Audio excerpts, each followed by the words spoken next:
Hello, thank you for joining me. You're watching Esther from Stampin' Star Creations. I'm an independent Stampin' Up demonstrator in the UK. Today we're going to be using this DSP available with Celebration, and incidentally on the back these little butterflies here match the coordinating punch. Now this particular piece of paper happened to have a featured butterfly on it, and it measures 5¼ inches by 3½ inches. I've gone ahead and used a post-it note that I can see through to trace around that butterfly, and as if by magic I've just pasted it back on. But you cut the butterfly out and then stick it over the design that you want to act as a mask. And going in with our Spinge Brayer and Blackberry Bliss. Just getting myself positioned to start sponging. Now I've turned the card round because that's the direction that we're going to go in. Now take your time and give it a good old rubbing onto the ink. Go in one direction, this makes sure that the ink goes all the way around the roller. Starting off the page and lightly enough to leave colour but not hard enough to leave marks, if that makes sense. And we're just going to gently roll back and forward across the page, and we're concentrating on the bottom half, but we're going to work all the way up to the top, so at least everywhere has a little bit of colour. Now this particular part of the video is in real time, so hopefully you get a sense of how long it should take. Sometimes you just got to take your time and work with the ink. You don't want to lay on loads and loads of colour at once.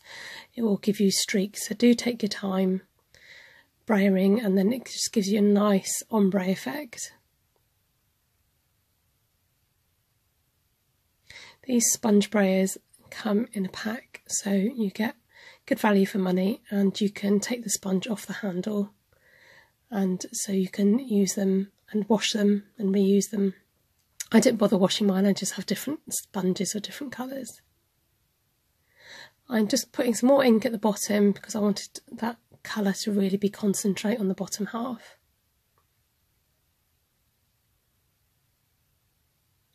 I'm just going to give it a once over to just add that last bit of colour, and then I'm happy with that. Just a bit of a sneak peek underneath. And that butterfly really stands out. Now I noticed that on the edges of the butterfly, because I was trying to trace it, there is a little bit of a gap, and so I'm just touching it up with the brayer just to blend it in a bit. Not loads of ink, but it just helps to blend that starkness where I've missed in with the background. Going in with Itty Bitty Birthdays and using the greetings from there. And the black Tuxedo black Momento ink. I'm just using a scrap of Whisper White paper.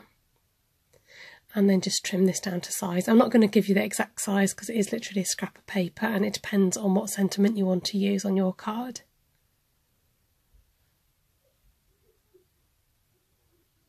Next I decided it needed a bit more something, so I'm going to add artisan textures, giving it a good pat down with my embossing buddy, because when you sponge bray it often leaves ink behind. So I'm using Versamark Ink because this is great for when you want to do embossing. I'm going to leave a butterfly trail down at the bottom half.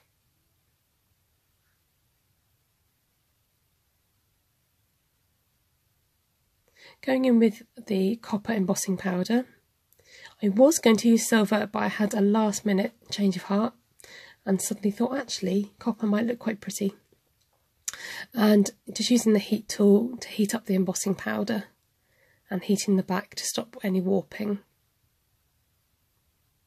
I bring back the mask because I feel like it needs a bit more speckles, and so we're just adding a bit on the top half.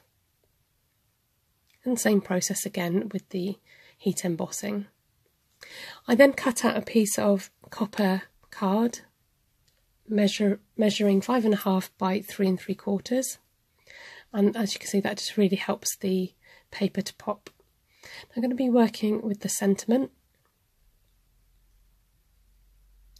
and I decided that I wanted some copper thread to sit behind that. So I'm wrapping it around about 7 times. And then I just grab hold of all the loops together in one go. And then sticking that to a glue dot. Now, what I should have done is to twist this before I stuck it down and do a figure of 8. But instead I'm trying to battle to get all those threads together and to stick those all down to the middle of the glue dot. But this is reality, this is what, you know, this is crafting in real life. So as you can see, I grappled with that, but I did manage to get it stuck down. Once it's on the glue dot, you can lift that whole thing up together. So I'm just pressing it to make sure that all the threads pick up. And then position that behind your sentiment.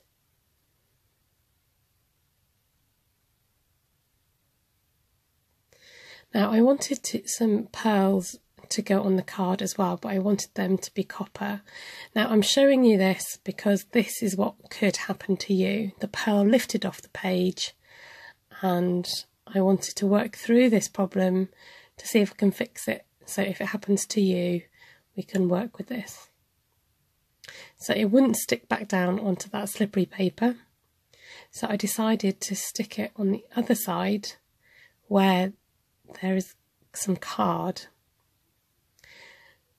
and that worked fine. So you go in and add your embossing powder,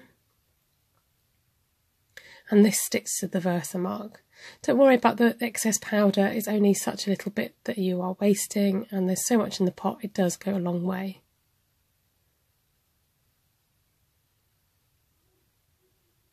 Going in with the heat gun, and this just transforms these pearls. Now this is not my original idea, but it's a great tip to have to just coordinate your project. Go ahead and sticking it all down with some Tombow glue. And adding those pearls. Thankfully it did lift off the card. If it doesn't do that, then you can just add a little bit of glue and get that to re-stick. And it just adds that extra little detail onto the side.